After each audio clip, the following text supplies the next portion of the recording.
I'm Alex, I'm Cruz. and this is Nostalgia Junkies. So, dude, have you noticed that there's been absolutely no news on Power Rangers for, I don't know, almost the past year? Like since we got that special on Netflix, there's been nothing. Yeah. I mean, I guess we did get the announcement of the Rita Repulsa video game, Correct. and it's going to be kind of like Shredder's Revenge. But Hasbro just sold off the toy rights to Playmates, and there's been nothing else since then. Yep. No shows, no toys. Nothing. What's going on? I don't know. Power Rangers, man. Is it a dead franchise? I don't think it's dead. I just needs to be done right. The last Power Ranger movie wasn't that great. Come on.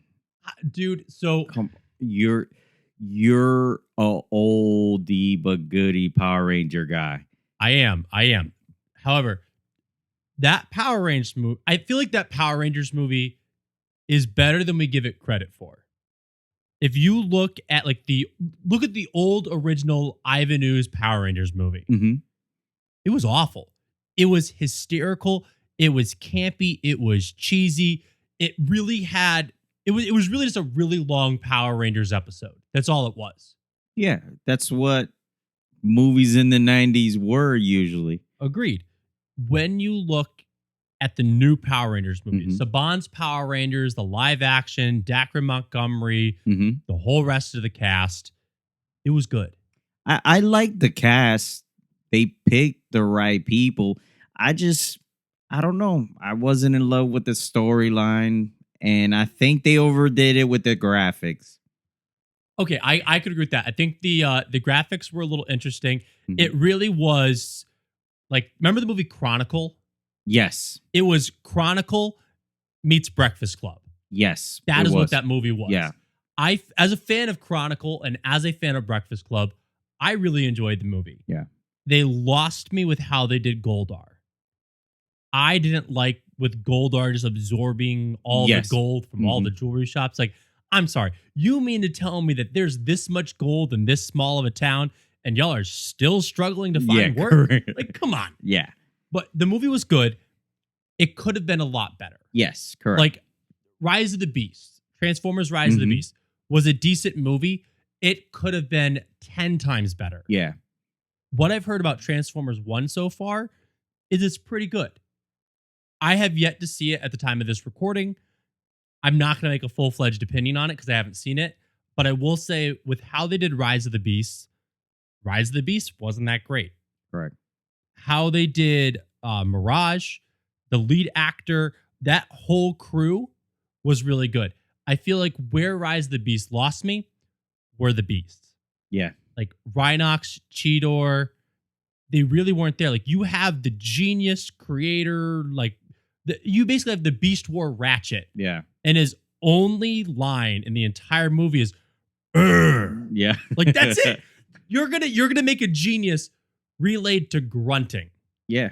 Well, I mean, sounded like Vin Diesel did that part too. It was a decent movie. The part that I loved with Rise of the Beasts was the post-credit scene. Yeah.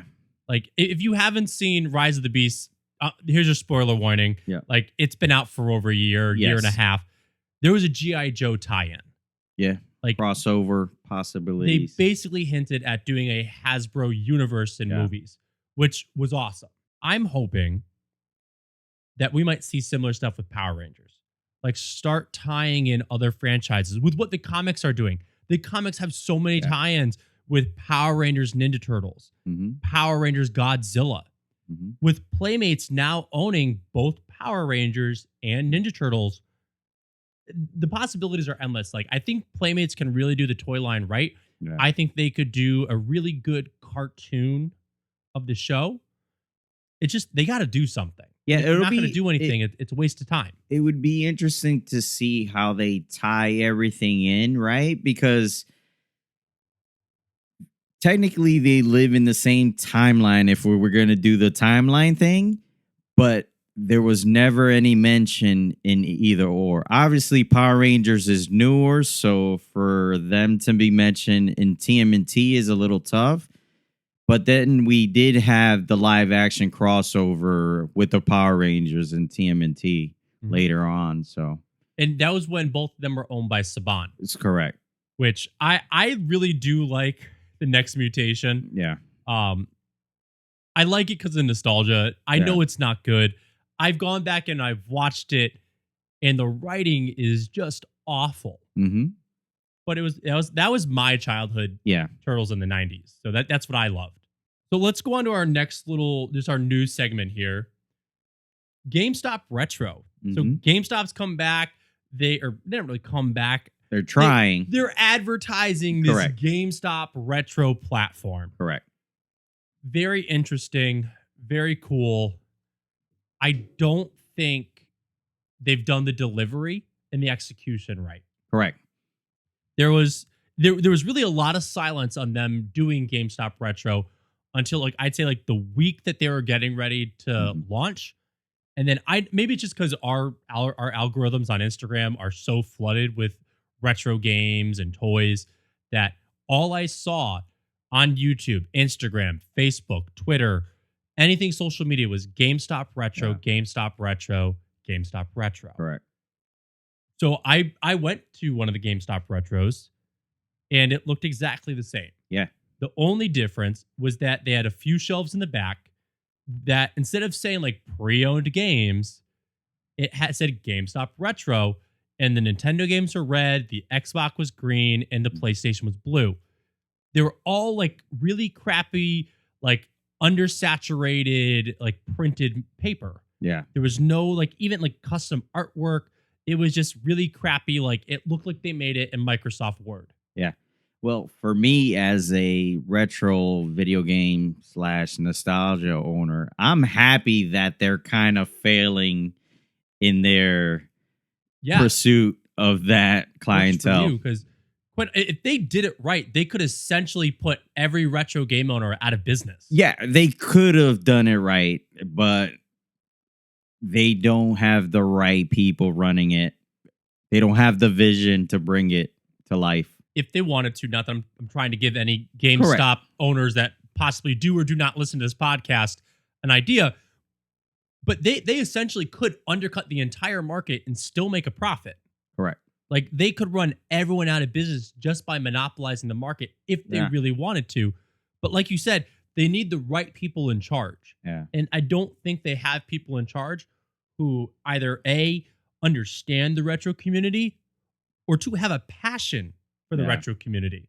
I feel like everybody that we know in this area that either is not you or Brandon or shops at one of your two stores that is really passionate about the retro gaming community is someone that then goes to Retro Games Plus that's owned by Chris. Correct.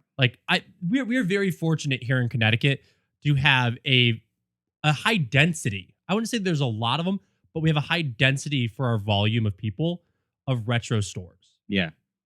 And I feel like all of the owners are passionate about it. Yes. So it makes it enjoyable as a consumer for myself to go to these areas that the owners are passionate about what they have in their store, where then you go to GameStop and they're not. Yeah, it's still 15% retro, 85% everything else still. Did it really make a big difference? It didn't. And it's funny because I was watching Mr. Rightway's YouTube channel last night, and he was going to a bunch of the different GameStop retros in his area, and he found some really good deals. Correct. So it's nice to see that there are some GameStop retros that are doing well. Yeah, but Mr. Rightway lives in a part of the country where people are still heavily trading into GameStop. So that's why it's weird. He's always finding stuff.